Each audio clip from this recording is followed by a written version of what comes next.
Hello नमस्कार दोस्तों, मैं हूं राजीव और आप देख रहे हैं झारखंड अपडेट। दोस्तों चलिए शुरू करते हैं आज के इस सेशन को। और झारखंड अपडेट के इस सेशन में आज हम लोग इम्पॉर्टेंट प्रश्नों को देखने वाले हैं जो झारखंड करंट से रिलेटेड प्रश्न होंगे। पूरे व्याख्या के साथ इन प्रश्नों को हम लोग देखेंगे। वन लाइनर्स के फॉर्म में कुछ प्रश्नों को रिवाइज करेंगे और सेशन के अंत में एक अभ्यास प्रश्न भी इस सेशन में होगा जिसका जवाब आप कमेंट में कर सकते हैं। और इसका पीडीएफ मैं आपको बहुत जल्द अवेलेबल करा दूंगा टेलीग्राम चैनल पे, जिसका लिंक अवेलेबल है डिस्क्रिप्शन में, आप इसे ज्वाइन कर सकते हैं।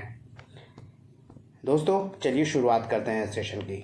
और सेशन की शुरुआत पिछले वीडियो के अभ्यास प्रश्न से। और यह अभ्यास प्रश्न था, बॉम्बे स्टॉक एक्सचेंज का नया चेयरमैन किसे नियुक्त किया गया है? Option A Sukhdev Singh, option B PM Prasad, option C A K. Agarwal अथवा ऑप्शन डी प्रमोद अग्रवाल। दोस्तों इसका सही उत्तर है ऑप्शन डी प्रमोद अग्रवाल नए चेयरमैन नियुक्त किए गए हैं बीएसई के यानी बॉम्बे स्टॉक एक्सचेंज के, जिनका संबंध झारखंड से है। आपको बता दें कि प्रमोद अग्रवाल झारखंड से संबंध रखने वाले हैं और कुछ दिनों पहले बॉम्बे स्टॉक एक्सचेंज यानी बीएसई का चेयरमैन बनाया गया है। सेबी ने इस नियुक्ति को मंजूरी दी है। आपको बता दें कि बीएसई के चेयरमैन के रूप में प्रमोद अग्रवाल का कार्यकाल 17 जनवरी 2024 से शुरू हुआ है। वह झारखंड के रामगढ़ के रहने वाले हैं और उनकी शिक्षा केंद्रीय विद्यालय रामगढ़ से हुई है। बाद में उन्होंने इंटर पास करने के बाद आईआईटी मुंबई से मैकेनिकल इंजीनियरिंग की डिग्री ली थी। इसके बाद कुछ दिनों तक इन्होंने इंडियन रेलवे में भी सेवा दी। बाद में इंडियन एडमिनिस्ट्रेटिव सर्विस में उनका चयन हो गया था और आईएएस बनने पर उन्हें मध्य प्रदेश कैडर मिला था। बाद में उन्हें कोल इंडिया का अध्यक्ष बनाया गया था और कोल इंडिया के बाद उन्हें प्रमोद अग्रवाल को अब बीएसई का चेयरमैन बनाया गया है। तो ये था दोस्तों पिछले वीडियो का अभ्यास प्रश्न। चलिए आगे बढ़ते हैं और देखते हैं अब कुछ नए प्रश्नों को। और नए प्रश्नों में आज का पहला प्रश्न है, वर्ल्ड ट्राइबल डे यानी विश्व आदिवासी दिवस 2024 में कब मनाया जा रहा है?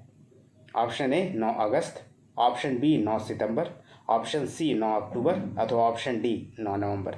दोस्तों प्रति वर्ष वर्ल्ड ट्राइबल डे यानी विश्व आदिवासी दिवस 9 अगस्त को मनाया जाता है, यानी ऑप्शन ए इस प्रश्न का सही उत्तर है। आइए इसके बारे में थोड़ा और डिटेल में हम लोग जान लेते हैं। आपको बता दें कि विश्व आदिवासी दिवस प्रतिवर्ष 9 अगस्त को मनाया जाता है और प्रथम विश्व आदिवासी दिवस मनाया गया था 1995 में 9 अगस्त को। और इसका उद्देश्य विश्व के आदिवासियों के अधिकारों की रक्षा करना, अधिकारों को बढ़ावा देना और उनकी सुरक्षा सुनिश्चित करना, इसके शुरू किए जाने का उद्देश्य था। और यूएन द्वारा यह शुरू किया गया था और पहली बार विश्व के स्वदेशी लोगों के अंतर्राष्ट्रीय दशक की भी घोषणा की गई थी यूएन के द्वारा।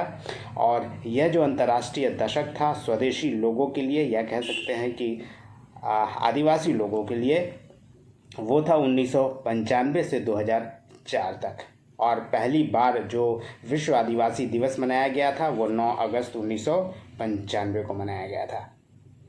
और विश्व आदिवासी दिवस झारखंड में राजकीय अवकाश के रूप में घोषित किया गया है। प्रत्येक वर्ष 9 अगस्त को विश्व आदिवासी दिवस पर राजकीय अवकाश की घोषणा मुख्यमंत्री द्वारा किया गया था और मुख्यमंत्री हेमंत सोरेन ने यह घोषणा 9 अगस्त 2020 को की थी। तब से प्रतिवर्ष 9 अगस्त को राजकीय अवकाश होता है झारखंड में। दोस्तों प्रश्न नंबर 2 है, पलामू टाइगर रिजर्व में बाघों की संख्या बढ़ाने के लिए अफ्रीका की कौन सी तकनीक का इस्तेमाल किया जा रहा है? ऑप्शन है ऑप्शन ए बोमा तकनीक, ऑप्शन बी सोमा तकनीक, ऑप्शन सी डोमा तकनीक अथवा ऑप्शन डी रोमा तकनीक। दोस्तों यह तकनीक है बोमा तकनीक यानी बोमा कैप्चरिंग टेक्निक है, जिसके सहारे झारखंड के पलामू टाइगर रिजर्व में बाघों की संख्या को बढ़ाया जाना है। आपको बता दें कि पलामू टाइगर रिजर्व में बाघों की संख्या को बढ़ाने के लिए अफ्रीका की फेमस तकनीक है बोमा तकनीक और इसका ही इस्तेमाल झारखंड के पलामू टाइगर रिजर्व में किया जा रहा है। आपको बता दें कि इस टेक्निक के सहारे एक शंकु आकार की अस्थायी घेराबंदी की जाती है और इसके अंदर बाघों के हैबिटेट तैयार किया जाता है और यहाँ बाघों के खाने के लिए हिरण, चीतल व अन्य जानवर रखे जाते हैं। इसके अलावा आपको बता दें कि नेशनल टाइगर रिजर्व अथॉरिटी ने इसके लिए सहमति भी दे दी है और इससे पहले बोमा तकनीक राजस्थान में भी प्रयोग किया जा चुका है और मध्य प्रदेश में भी बोमा टेक्निक का प्रयोग किया जा रहा है बाघों की संख्या को बढ़ाने के लिए। वहीं पलामू टाइगर रिजर्व के बारे में दोस्तों बता दें कि पिछले वर्ष 9 अप्रैल को 2023 को 50 वर्ष हो गया, यानी इस वर्ष 51 वर्ष पूरा कर चुका है पीटीआर।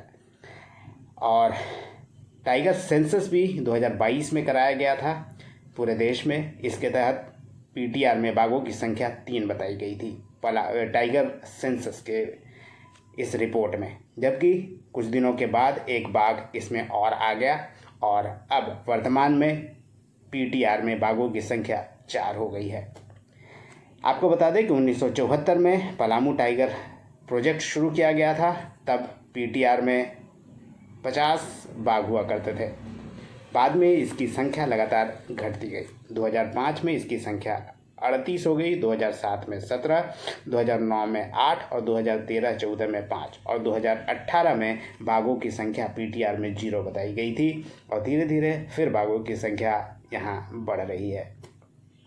वहीं टाइगर सेंसस 2022 में इसकी संख्या 3 बताई गई थी, जो रिपोर्ट जारी की गई थी 2023 में प्रधानमंत्री नरेंद्र मोदी के द्वारा। और पीटीआर का एरिया अगर हम बात करें, यानी पलामू टाइगर रिजर्व का कुल एरिया कितना है, तो वो वर्तमान में है 1129 वर्ग किलोमीटर, यानी 1129 स्क्वायर किलोमीटर में फैला हुआ है पलामू टाइगर रिजर्व। चलिए आगे बढ़ते हैं और देखते हैं अगले प्रश्न को। और यह प्रश्न है, जसिंता केरकेट्टा ने किस मीडिया ग्रुप द्वारा दिए गए पुरस्कार को लेने से मना कर दिया था? Option A Dainik Bhaskar, option B ji group, option C network 18 अथवा option D India today group. दोस्तों, यह जो मीडिया ग्रुप था वो इंडिया टुडे ग्रुप था। इंडिया टुडे ग्रुप ने जसिंता केरकेट्टा को अवार्ड देने की घोषणा की थी, जिसे जसिंता केरकेट्टा ने लेने से मना कर दिया। आइए इसके बारे में भी डिटेल में आपको बताते हैं। जसिंता केरकेट्टा, जो कि एक प्रसिद्ध झारखंड की कवि है, पत्रकार है, इंडिया टुडे ग्रुप द्वारा उन्हें आज तक साहित्य जागृति उद्यमी प्रतिभा सम्मान के लिए चयनित किया था 21 नवंबर 2023 को और उनकी कविता संग्रह के लिए उन्हें मान्यता देने के लिए यह पुरस्कार देने के लिए चयनित किया गया था और घोषणा किया गया था और साथ में 50,000 रुपये भी सम्मान स्वरूप देना था। परंतु 26 नवंबर 2023 को जो सम्मान समारोह आयोजित किया जाना था, उस समय केरकेट्टा ने इस सम्मान को लेने से मना कर दिया और उन्होंने ये टिप्पणी किया कि जब मणिपुर के आदिवासी अपने जीवन के प्रति सम्मान खो रहे थे, तब मुख्यधारा की मीडिया उनके प्रति उदासीन रहा। उनके संघर्ष के साथ खड़े होकर ही हम सम्मान महसूस कर पाएंगे।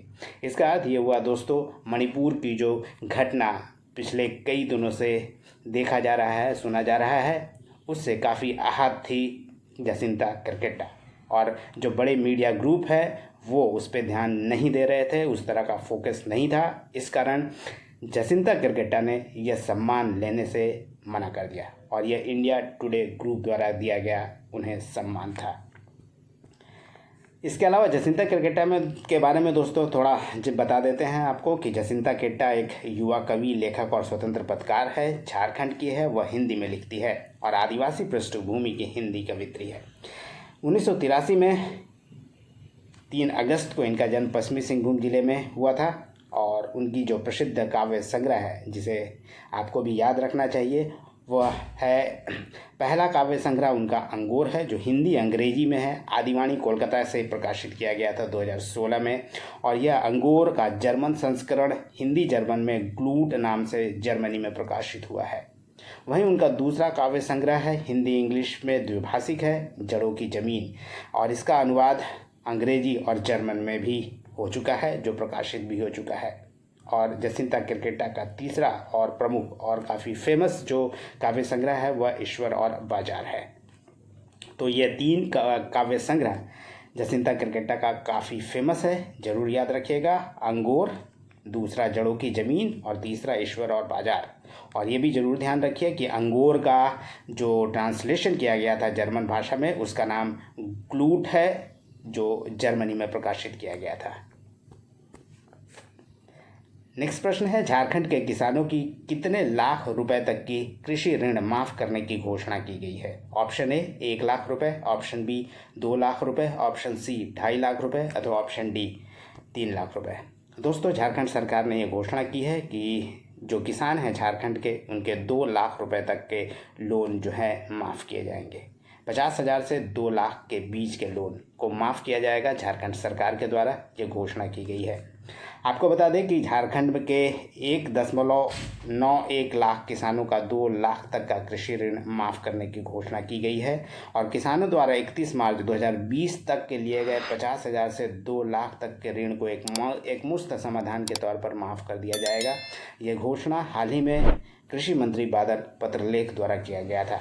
आपको बता दें कि 2021-22 के दौरान राज्य सरकार ने 50,000 तक के फसल ऋण को माफ़ करने की घोषणा की थी और ऐसे 4.73 लाख किसानों के 50,000 रुपये तक का ऋण माफ़ किया गया था और इसके तहत झारखंड सरकार को बैंकों को 1900 करोड़ रुपया अदा करना पड़ा था।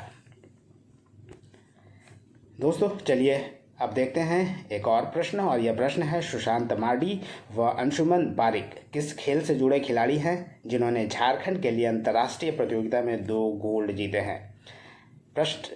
इसका ऑप्शन है दोस्तों, option A archery, option B karate, option C long jump अथवा ऑप्शन डी खो खो।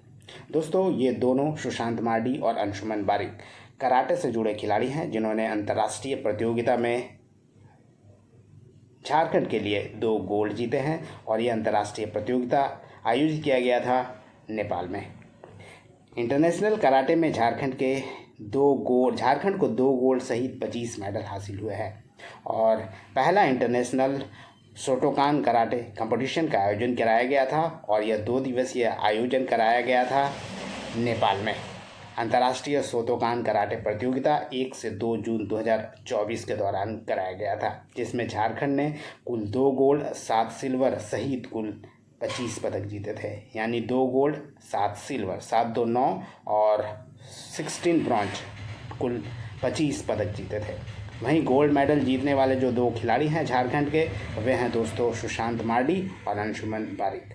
ये दोनों ही कराटे से जुड़े झारखंड के प्रसिद्ध खिलाड़ी हैं। चलिए अब कुछ प्रश्नों को हम लोग रिवाइज कर लेते हैं और रिवीजन के तौर पे कुछ प्रश्नों को देखते हैं। और आज का पहला प्रश्न है, 27 जनवरी 2023 को रांची में खेले गए T20 मैच में न्यूजीलैंड ने टीम इंडिया को कितने रनों से हरा दिया था? दोस्तों, न्यूजीलैंड से भारत 21 रन से हार गई थी और इस मैच में मैन ऑफ द मैच के लिए चुना गया था डेरिल मिचेल को। दूसरा प्रश्न है, झारखंड के इतिहास में पहली बार कौन महिला झारखंड प्रशासनिक सेवा संघ की अध्यक्ष बनी है? यह है दोस्तों रंजीता हेम्ब्रम, जो झारखंड प्रशासनिक सेवा की अध्यक्ष बनी है और यह पहली महिला है जो झारखंड प्रशासनिक सेवा की अध्यक्ष चुनी गई है। झारखंड के कितने जिलों में हेलीकॉप्टर मेडिकल सर्विस की शुरुआत होने जा रही है? दोस्तों, इसकी शुरुआत हुई है दुमका, जमशेदपुर, डाल्टनगंज, हजारीबाग और रांची में, यानी कुल 5 जगहों पर, यानी 5 जिलों में इसकी शुरुआत हुई है। यूनिसेफ झारखंड और सेंट्रल इंस्टीट्यूट ऑफ सेक्रेटरी द्वारा संयुक्त रूप से सैनिटरी नैपकिन उत्पादन इकाई महिमा की शुरुआत झारखंड में किस शहर में की गई है? दोस्तों, यह सैनिटरी नैपकिन इकाई जो महिमा है, महिमा के नाम से शुरू किया गया है, यह रांची में शुरू किया गया है। देश में पहली बार कराए गए जलाशयों के सेंसस में रिजर्वॉयर के मामले में झारखंड का पूरे देश में क्या स्थान है? दोस्तों, रिजर्वॉयर के मामले में झारखंड का दूसरा स्थान है, जबकि जल संरक्षण तालाबों की संख्या के मामले में झारखंड को 5वां स्थान रैंकिंग में दिया गया है। झारखंड में सूखे का सामना कर रहे किसानों को लाभ पहुंचाने के लिए किस योजना की शुरुआत 21 जनवरी 2023 को किया गया था? यह योजना था दोस्तों जल संरक्षण योजना। आइए कुछ और प्रश्नों को रिवाइज कर लेते हैं। और प्रश्न है, झारखंड के किस नदी पर झारखंड का सबसे लंबा पुल बनकर तैयार हो गया है? दोस्तों यह नदी है मयूराक्षी नदी, जो कि दुमका में है, और दुमका में ही झारखंड की सबसे लंबी पुल का निर्माण किया गया है। झारखंड के सरकारी स्कूलों के शिक्षकों व कर्मियों को किस पोर्टल पर रजिस्ट्रेशन कराकर बायोमेट्रिक अटेंडेंस अनिवार्य कर दिया गया है? दोस्तों ये पोर्टल है ई विद्या वाहिनी पोर्टल, जहां अटेंडेंस के लिए रजिस्ट्रेशन अनिवार्य किया गया है। गुमला डीसी की ओर से किस अंतर्राष्ट्रीय विश्वविद्यालय में गुमला मॉडल पर एक केस स्टडी प्रेजेंटेशन दिया गया, जिसे इंटरनेशनल बिजनेस स्कूल में प्रसारित किया जाएगा और नौकरशाहों को प्रशिक्षण देने के लिए इसका इस्तेमाल किया जाएगा? यह दोस्तों यूएसए का हार्वर्ड बिजनेस स्कूल। कोडरमा और गिरिडीह जिलों में अभ्रक के अवैध खनन पर आधारित documentary film the ugly side of beauty क्या दर्शाता है? दोस्तों इस फिल्म में दर्शाया गया है कि माइका और ढीवरा चूरने वालों की क्या स्थिति होती है और उनका जीवन स्तर किस तरह का होता है। इसके फिल्मकार हैं दीपक बारा। चलिए दोस्तों, अब आज के अभ्यास प्रश्न को देख लेते हैं और आपके लिए ये है अभ्यास प्रश्न आज का। झारखंड में प्रतिदिन प्रति व्यक्ति दूध की खपत कितना है? Option A 97 gram, option B 197 gram, option C 207 gram अथवा ऑप्शन डी 217 ग्राम। ये था दोस्तों आज का अभ्यास प्रश्न। दोस्तों सेशन पसंद आया होगा उम्मीद करता हूँ। धन्यवाद, फिर मिलते हैं नेक्स्ट सेशन में। तब तक जुड़े रहिए, देखते रहिए नेशनल इंटरनेशनल करंट अफेयर्स, साथ में झारखंड करंट अफेयर्स भी। धन्यवाद दोस्तों, फिर मिलते हैं नेक्स्ट सेशन में। तब तक देखते रहिए और जुड़े रहिए झारखंड अपडेट के साथ। धन्यवाद।